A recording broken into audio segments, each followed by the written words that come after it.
It's the Ross Tucker Football Podcast. Oh, yeah, it is. But it's not just any Ross Tucker Football Podcast. I would never do that to you guys. It is a teaching tutorial Thursday. Professor Greg Cosell from NFL Films University is here, and class is in session. We are going over the AFC East as our critically acclaimed division by division breakdown continues. Lots of NFL league news actually to get to in a little bit as well. We're always presented by Draftkings. Thank goodness for those guys. And thank goodness for all of you that go the extra mile to help Brian and I grow these podcasts. It means quite a bit. You are the real MVPs. You are the real winners. I want winners. I want people that want to win. The thing is it's so easy to do. And I know for a lot of you, it's just not in your normal routine, but it's really easy to engage on social media in any way. Twitter, Instagram, or Facebook. You just hit a button. It takes less than 1/10 of a second. Like, love, share, reply, quote, tweet, it all counts. Ryan Reed, who's replied on Facebook. I'm looking to grow the Facebook one. He's from Alabama. Ryan Reed made a comment on one of our podcast clip posts to facebook.com/Ross Tucker NFL. Thank you, Ryan. Send me an email, ross@rosstucker.com. Let me know you want a signed picture, signed press pass, whatever you want, buddy. Then we got the sponsor confirmation email winner, James McDonough. He got some Raycon earbuds. Very smart, James. Very smart. I will be rocking the Raycon earbuds while I'm riding my bike the next couple of days. And then YouTube shout out M. Frankful. I don't really know his name. It's just the YouTube handles M. Frankful. And he said, this is my first time actually watching at youtube.com/Ross Tucker NFL. Very cool. Well, your subscription, which is obviously free, and comment is very cool. M. Frankful. I'm thankful for M. Frankful. Hit me up with an email. Let me know what you want. It's Big Show time. The Big Show. He is Greg Cosell, 42 years at NFL Films, nearly that long, by the way, as the executive producer of the NFL Matchup Show. Now he's like famous. Before for a long time, he was behind the scenes. Now he's on the show. He's on ESPN more times a week than a lot of other people are because they show it like 6 times. So Greg is a famous ESPN star. We're breaking down the AFC East. I guess the one name I wanted to bring up, Greg, before we get to the AFC East is Frank Clark. And the only reason why I'm bringing him up is because Frank got arrested on a weapons-related charge, evidently for the second time this offseason recently. I got to think he might miss a game or two. I thought it was interesting, and we'll do AFC West in a few weeks, but I thought it was interesting where I saw some notes that Chris Jones, the outstanding D lineman for the Chiefs, they're going to let him rush off the edge more. But I think they might end up being without Frank Clark for a game or two. Just curious your thoughts on what Frank Clark is as a player and just this idea of Chris Jones rushing off the edge. I mean, they might need him to rush off the edge if Clark has to miss a game or two. Well, they've used Chris Jones in multiple alignments over the last year or two since Steve Spagnuolo's been there. So it's just a matter of percentage and degree. But they've done that. Frank Clark's a good player. He's a very intense player. He's a quick player. I think he's an important player for what they want to do. So you're right. He could well miss a game or two. They've got some other players. The interesting thing, one reason I think they want to move Chris Jones is they signed Jarran Reed, and Jarran Reed's a nice interior D tackle, and I think they want to get him meaningful snaps. Yeah, that makes sense to me. All right, let's dive into the AFC East.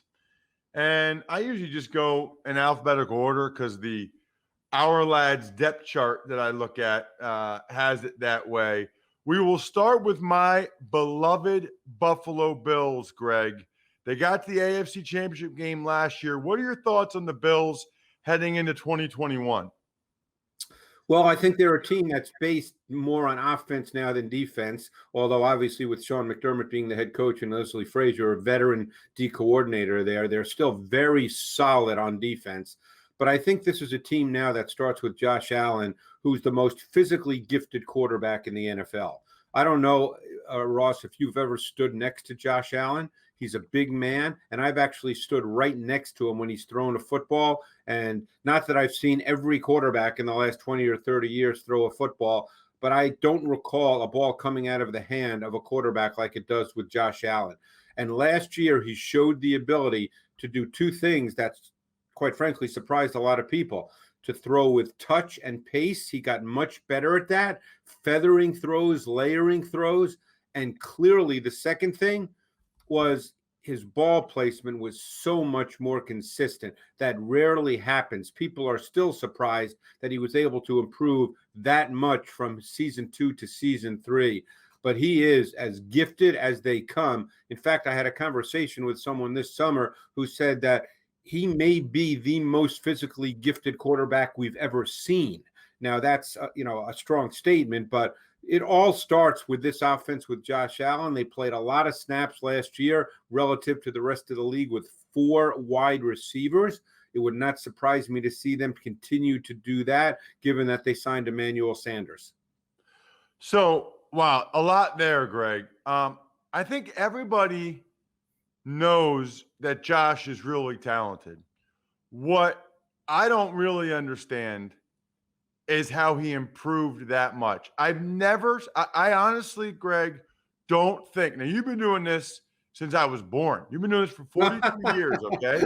Yeah. I don't think I've ever seen a guy improve as much as Josh Allen has, and maybe 2 years in a row. I don't know how much better he can get, but it's absolutely crazy. I mean, let me just say this, and I know you know these, but 2018, he completed 52.8% of his passes. 2019, 58.8. He went up by 6%. That's a lot. Yep.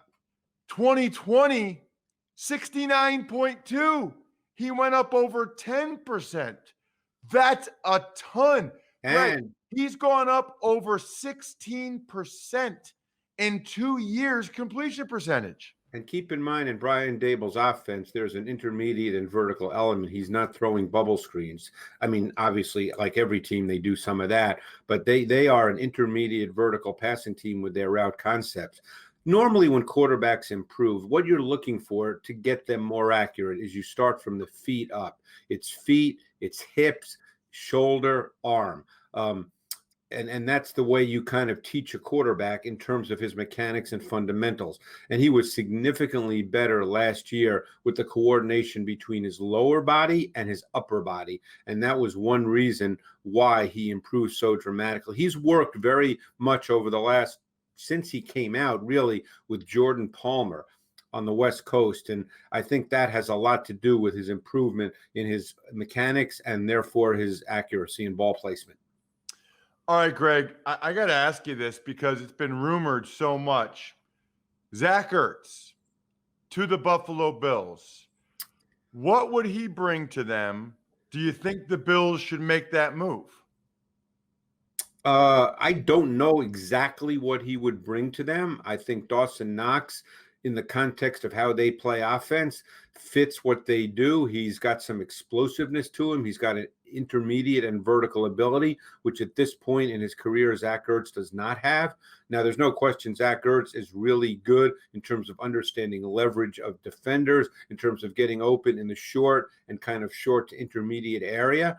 But I'm not sure exactly how they would see that. I think this is a team that wants to spread it out, that wants to play with 4 wide. I think they want to run better, but not necessarily more. So, I think this is a passing team built on Josh Allen. I'm not exactly sure what Zach Ertz would give them other than another body at tight end who would get snaps. Yeah, I guess my thought would be, I just feel like Ertz, well, first of all, they don't have a lot of guys that have won Super Bowls on that team. So there's the whole, intrinsic leadership value that we can't really put a value on. But I also just, in my mind, Greg, I picture him getting a couple critical third down conversions in the playoffs for the Bills to advance. I think that's kind of who Zachertz is at this stage. Yes. And there's no question he can do that. Let's get anything to be said on the defense, Greg. You mentioned they're an offensive-based team.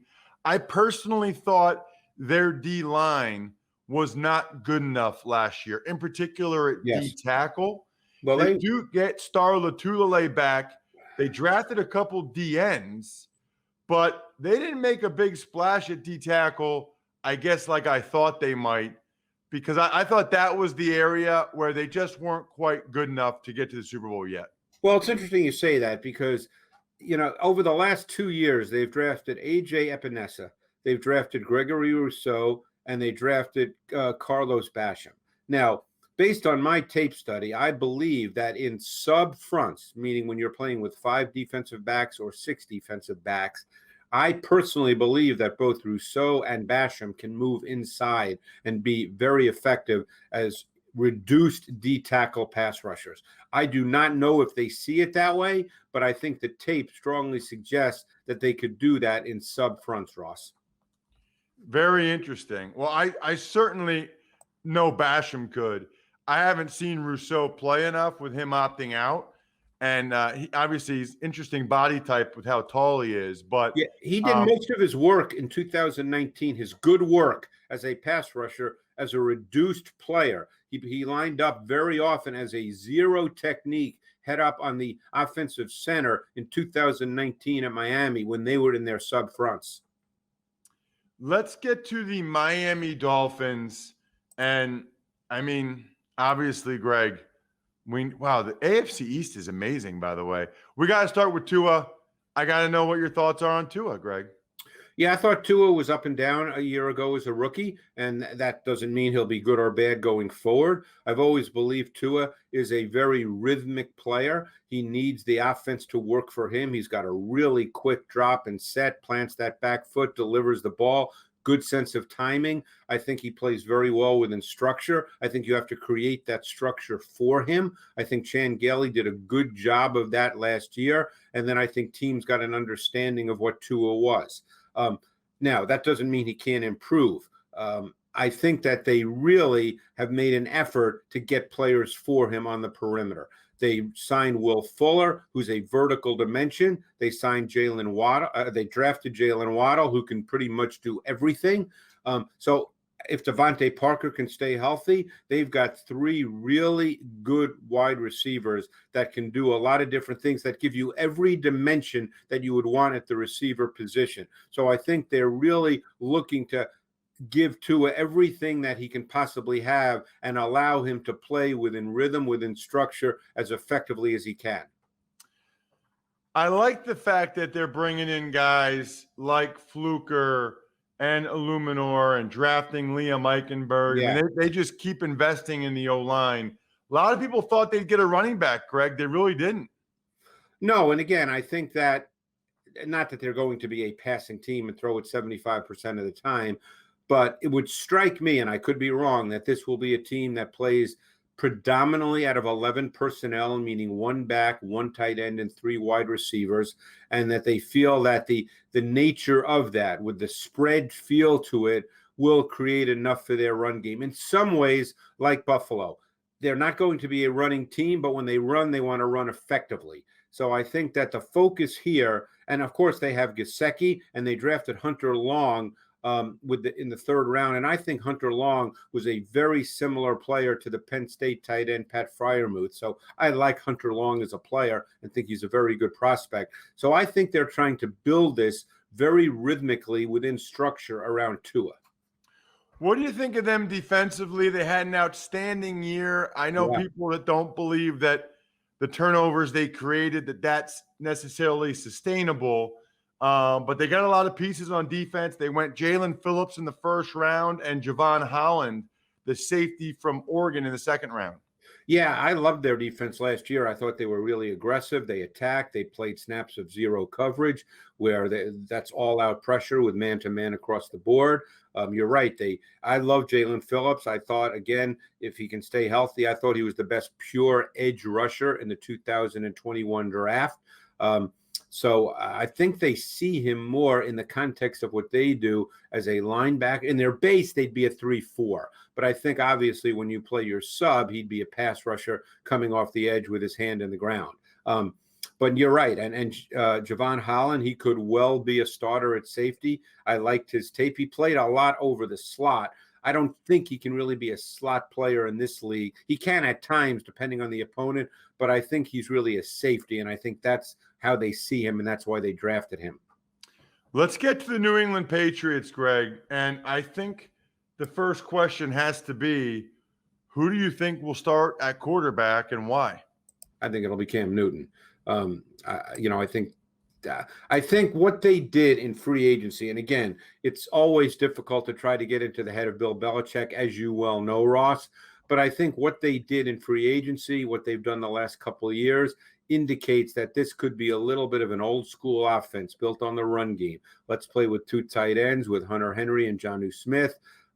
I thought Damian Harris looked very good last year when he got the opportunity to play before some injuries kicked in. They still have Sony Michel. They actually drafted a big physical runner, Ramondre Stevenson, in the 4th round out of Oklahoma.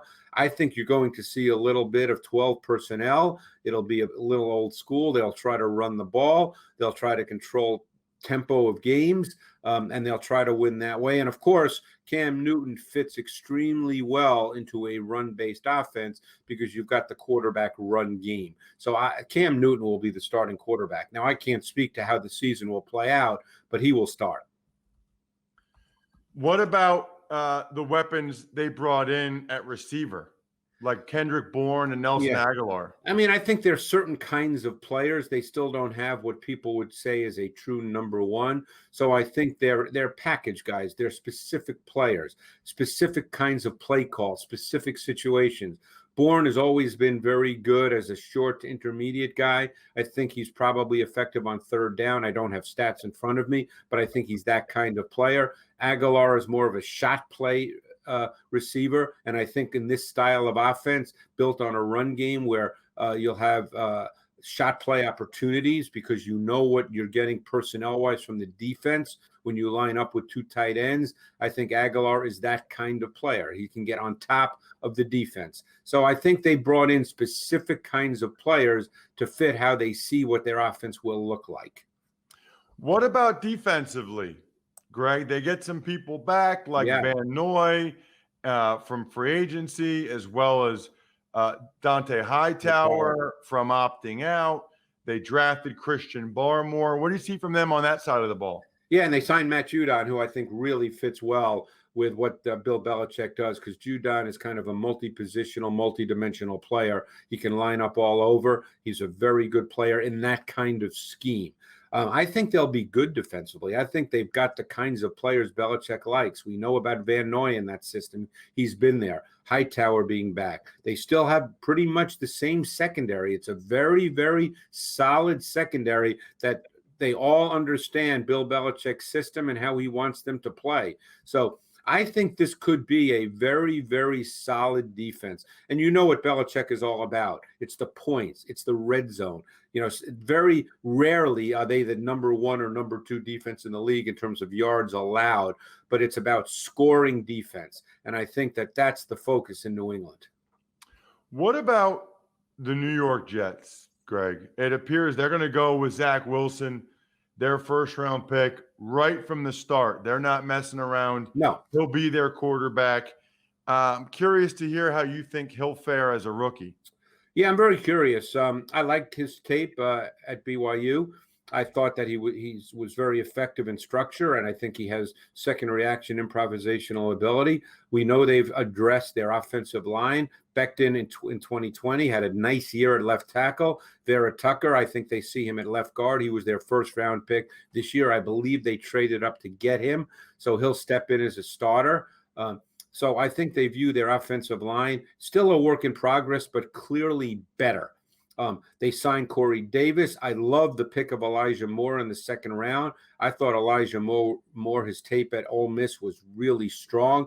He's a slot player. at his core, but you can move him around and line him up pretty much anywhere. The big question is their run game, how they see Wilson in the context of an overall offense, Ross. I don't think you ever want to ask a young quarterback to drop back 35, 40 times a game by choice. They signed Tevin Coleman, solid pro, been injured a lot. They drafted Michael Carter from North Carolina in the 4th round, and I thought he was a really intriguing player. I thought his skill set, to me, reminded me of Clyde Edwards-Helaire. I think Michael Carter could be someone to keep an eye on. And LaMichael Perrine, he's just one of those kind of solid grinding runners. So I think the run game here is something to keep an eye on because I think they're going to have to be able to run the ball with meaningful efficiency. What about on the defensive side of the ball? They brought in Carl Lawson, was really their big free agent up front to go along with Quinnen Williams and Sheldon Rankins. Yeah, I like Carl Lawson. I mean, I think he's a very good edge pass rusher. Obviously, played in Cincinnati, did not get a lot of publicity. I think he's actually a better player than people might think or might know.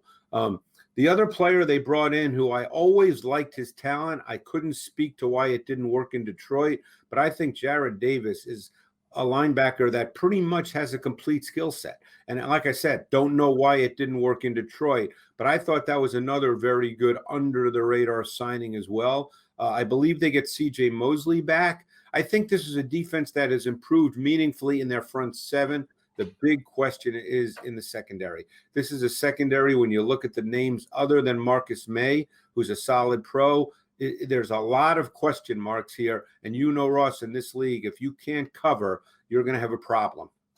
Well, you cover it all, Greg. Check him out on social media at Greg Cosell. Absolutely love this. You know, I take notes. We talk about it because I then tell intern Casey what clips I want her to cut for our YouTube page and for our social media. I got like 7. She's going to be mad at you, Greg. She's going to be mad at me. She's going to be mad at you. But it's worth it. Awesome stuff. Thank you so much. Thanks, Ross. Gosh, that's amazing.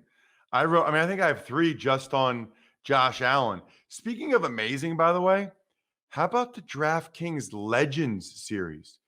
This is totally different from what I've told you guys about. They have these Legends series now where you get to play.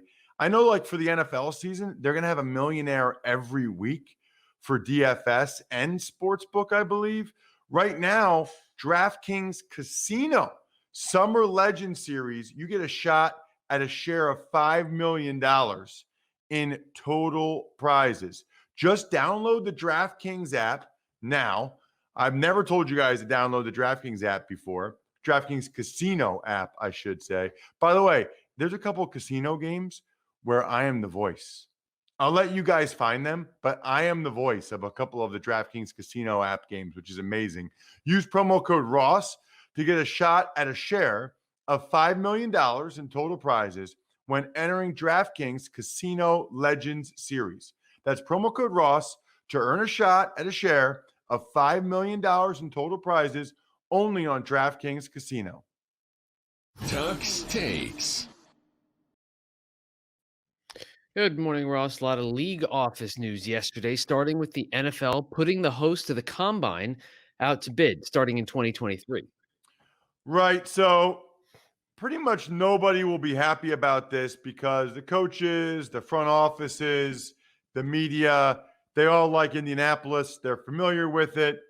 They think it's perfect. But I don't have a problem with this. This is kind of the way the world works. Listen, maybe it'll stay in Indy. Maybe this is a way for the NFL to get better terms with the city of Indianapolis.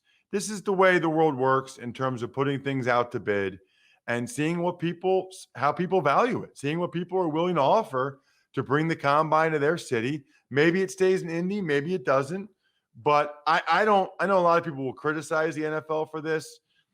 You know, in a lot of industries, you're compelled to put everything out to bid to make sure that you're getting the best option for your event or building or whatever. Tux Takes.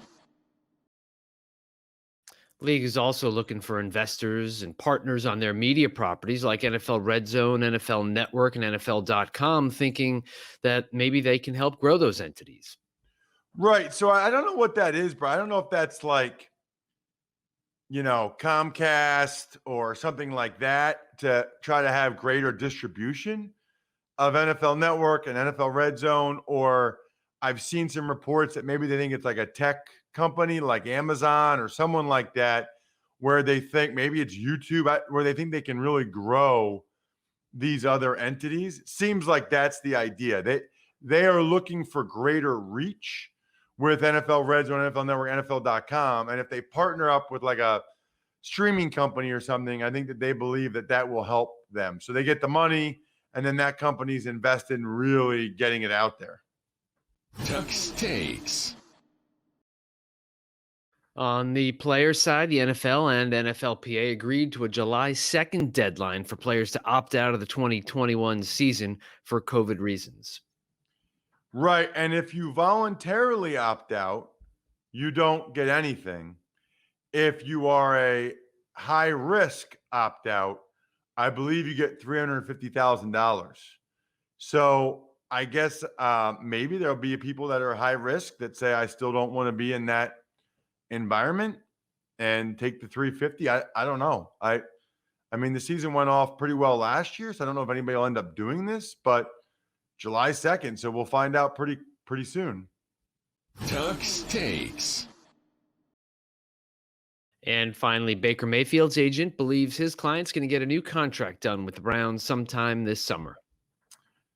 Well, that's good news on a couple levels. I mean, it's interesting because we had Andrew Berry on the show, the GM for the Browns, a few weeks ago.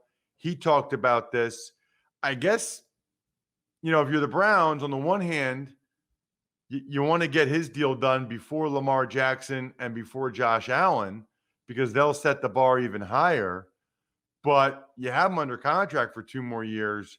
Do you want to make sure he's only done it for 1 year with Stefanski and Andrew Berry? Do you want to make sure that he does it? That's a question too.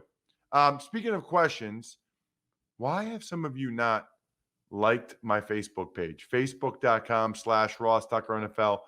Pretty good chance next week's Spread the Word winner comes from the Facebook page. Facebook.com/Ross Tucker NFL. Very easy if you have a Facebook account to just go there and like the page. Really appreciate it. Really appreciate your questions, by the way, Bri. Back-to-back days. Let's get to an email question. Ever wanted to ask an NFL player a question? Well, here's your chance. It's time to Ask Ross. Email address for all of you at any time is ross@rosstucker.com. So if you win any of the contests, email me and let me know what you'd like. Picture, I got cards from the Cowboys, Washington, the Bills, whatever you want, just let me know. It's also when you take advantage of any of our sponsors like Raycon or Manly Bands or Draftkings or whatever, you just send me the screenshot or forward the email, and I guarantee I'll read and respond to your question on the show. And there's a pretty good chance you'll actually win something for me as well. What do you got, Bri? Hey, Ross, I love the podcast. Keep at it, especially on these Greg Cosell days. I feel like I just left class every time. My question, my brother-in-law played small college football as a center on the O-line. At a wedding for his quarterback, something funny happened. Every time the linemen were together, whether at the bar or in the church pews or wherever, they always lined up in the same order that they played on the line. So my question to you, is that an oddity of that group of guys, or do you do the same thing when you're with your old buddies? Anyway, just wondering. That is from Chris Smith. That's a cool question, Chris. I'm not with the offensive line from high school or college or the NFL really anymore. I might be with one at a time. I might be with, my right tackle when I was the right guard, John Ravichet, who's a close friend of mine. But yeah, I'm not with the whole group. But that doesn't surprise me at all, Chris, because you're so used to that sort of formation, and you're so used to being that way in the huddle, that way on the line, that I can totally see that. That doesn't surprise me at all. And I think it's very natural. You don't even think about it. You just you're used to having this guy on that side of you and that guy on that side of you. That's pretty cool, Chris. I like that question. I also like the I Think We're Done Here members of patreon.com/RT Media, Pizza Boy Brewing, Sporticulture, Vision Comics with an X, and HumanHeadNYC.com. Love all of you. Have an awesome weekend. I think you'll really enjoy the Fantasy Feast this week. I had the Ball Blast girls on yesterday. They're amazing. They got some heated debates with Joe Dolan. Definitely, if you listen to one other show this week, definitely make it the Fantasy Feast. Other than that, plus, by the way, we talked about the details, how you can get in the best ball draft with me and Joe, which I can't wait to go against you guys. We're probably going to have that draft the next couple of weeks. Other than that, I think we're done here. Thanks for listening to the Ross Tucker Football Podcast. Make sure to also subscribe to the Fantasy Feast, Even Money, Business of Sports, and College Draft. All available at Apple Podcasts, rosstucker.com, or wherever podcasts can be found. A lot of times on the show, I mentioned Draftkings. Here's what you need to know. You got to be 21 or older, New Jersey, Indiana, or Pennsylvania only. New customers only. Restrictions apply. See DraftKings.com/sportsbook for details. Gambling problem, call 1-800-GAMBLER, or in Indiana, 1-800-9-WITH-IT. By the way, if what I was talking about included a deposit bonus, doesn't always, sometimes it does. Deposit bonus requires 25 times playthrough, and deposit bonuses are paid out in site credit.